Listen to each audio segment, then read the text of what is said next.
गुरु भक्ति योग।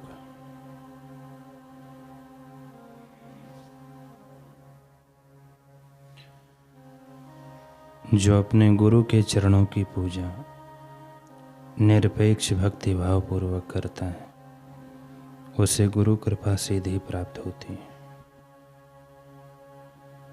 आचार्य से प्राप्त की हुई तथा सेवा से तीक्ष्ण बनी हुई ज्ञान रूपी तलवार एवं ध्यान की सहायता से शिष्य मन वचन प्राण और देह के अहंकार को काट देता है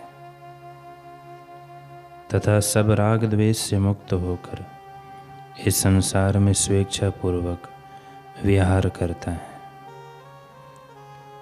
तीव्र गुरु भक्ति के शक्तिशाली शस्त्र से मन को दूषित करने वाली आसक्ति को मूल सहित काट न दिया जाए, तब तक विषयों का संग त्याग देना चाहिए।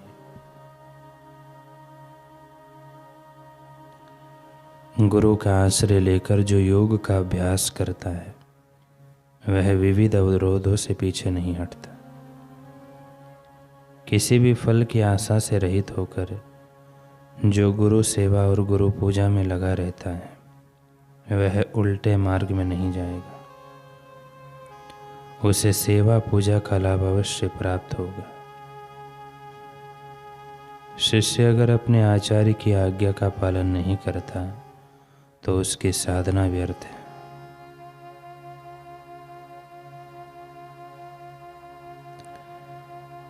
सुनो नित स्व का मंगल गान करो, तुम आत्मा अनुसंधान करो। उषा भी करती नित आवाहन, तजो मोह निद्रा की यह तान। प्रथम तो कर लो प्रभु का ध्यान, जो देते परमात्मा का ज्ञान। होती है जिससे बुद्धि महान, मांग लो सत्संग का वरदान। मिला सद्गुरु से जो संदेश, चिंतन उसका करो विशेष। करो तुम उसका छक के पान, मिला जो बापू जी से ज्ञान। स्वस्थ हो सुनो आत्मसंगीत, जोड़ लो परमात्मा से प्रीत। करो 5-10 तो प्राणायाम, प्रणव का मधुर मधुर कुछ गान। करो गुरु मुक्ता का आवाहन, तजो अब मिथ्या देह अभिमान। स्वयं का करो स्व कल्याण, सुनो फिर स्व का मंगल गान।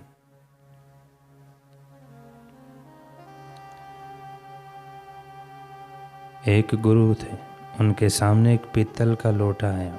किसी ने भेंट स्वरूप में प्रदान किया। उन्होंने उस लोटे को उठाकर देखना प्रारंभ किया। खूब देर तक देखते रहे। लोटा चमक रहा था, इसलिए उन्होंने कहा कि यह सोने का है क्या? एक शिष्य ने कहा, नहीं गुरुदेव, यह सोने का नहीं है, पीतल का है।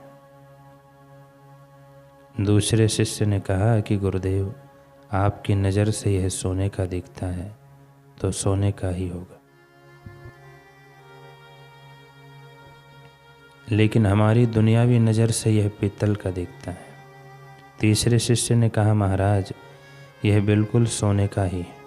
आपके मुख से यह निकल गया कि लोटा सोने का है, तो आपके मुख से निकली हुई बात झूठी कैसे होगी? यह लोटा सोने का ही है। आसपास के सभी शिष्य आश्चर्य करने लगे। तीसरे शिष्य ने लोटा उठाया और ले गया बाजार में। सोने चांदी के व्यापारी के सामने रखा। जांचने पर वह लोटा सोने का पाया गया। देखो, गुरुजी ने संकल्प नहीं किया था कि यह सोने का हो जाए। वह तो श्रद्धालु शिष्य की दृष्टि थी। उस दृढ़ श्रद्धा से सिक्त दृष्टि ने पीतल को सोना बना दिया।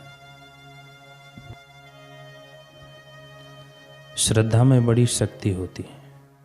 या तो सिद्ध के संकल्प में शक्ति होती है, या तो साधक की श्रद्धा में अद्भुत शक्ति होती है। इन दोनों से ही वस्तु के स्वरूप में परिवर्तन होता है। स्वामी अखंडानंद जी कहते हैं कि यह बात हमको एक बहुत बड़े तार्किक महात्मा ने सच्ची घटना के रूप में नहीं, किंतु स्वामी अखंडानंद जी कहते हैं कि यह बात हमको एक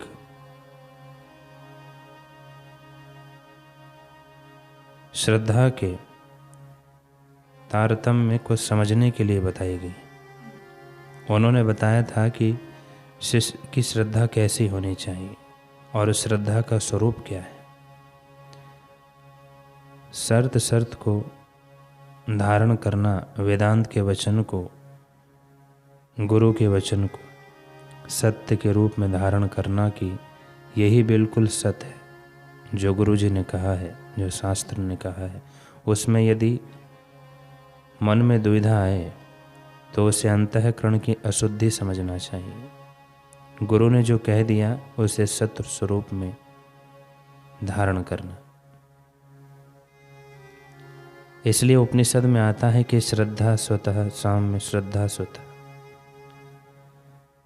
श्रद्धा करो बेटा, श्रद्धा करो। परमार्थ के मार्ग में चलना हो तो श्रद्धा की पूंजी लेकर चलो। जैसे किसी को यहाँ से विदेश यात्रा करनी हो तो वह पहले से ही डॉलर, पाउंड आदि की व्यवस्था कर लेता है। ऐसे ही अनजाने और अनदेखे साजन परमात्मा से मिलने के लिए जब चलना होता है तो श्रद्धा की पवित्र पूंजी लेकर चलना पड़ता है। इसमें पग पग पर संशय आता है, अविश्वास आता है, विघ्न आता है। यदि श्रद्धा की पूंजी ना हो तो इन विघ्नों का सामना नहीं किया जा सकता।